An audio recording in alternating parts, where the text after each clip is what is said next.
Ce jeudi 13 juin 2025, l'hôtel Azalaï de Makori a servi de cadre à une rencontre d'échange autour d'un enjeu majeur, le climat et l'innovation. Sur le thème climat et innovation, partageons les solutions. Plusieurs experts, institutions et acteurs du développement durable se sont réunis pour réfléchir ensemble aux mécanismes de financement et aux réponses innovantes face aux défis climatiques à travers 2 panels de haut niveau. Au cœur de cette rencontre, consacrée au financement de l'innovation climatique, a suscité un vif intérêt. Prenant la parole, Moustapha Traoré, représentant du ministère des Finances et du Budget, lors du 2e panel, a insisté sur l'engagement de l'État ivoirien à explorer des mécanismes de financement innovants. Pour lui, il est impératif de recourir à des partenariats intelligents, notamment avec le secteur privé et les bailleurs internationaux, afin de soutenir les initiatives locales respectueuses de l'environnement. Mais la première source de financement reste les ressources propres de l'État.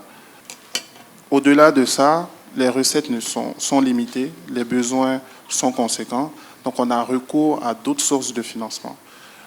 Dans le cadre de la stratégie de mobilisation, nous privilégions ce qu'on va appeler des financements concessionnels ou semi-concessionnels.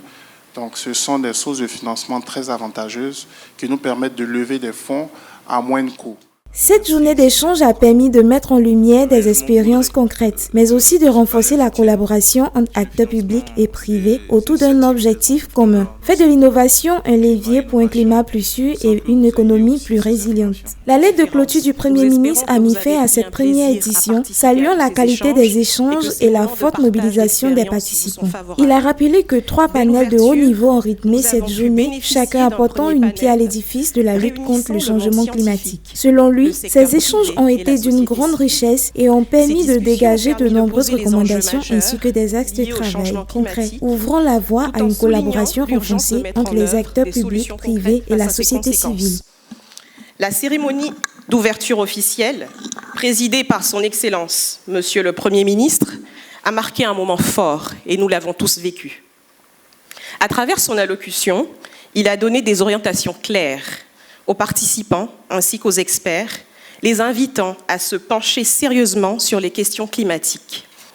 Je voudrais en conclusion réitérer mes remerciements à l'ensemble des participants pour leur engagement, ainsi qu'aux panélistes venus parfois de très loin, sans oublier nos experts nationaux dont les contributions ont été plus qu'essentielles.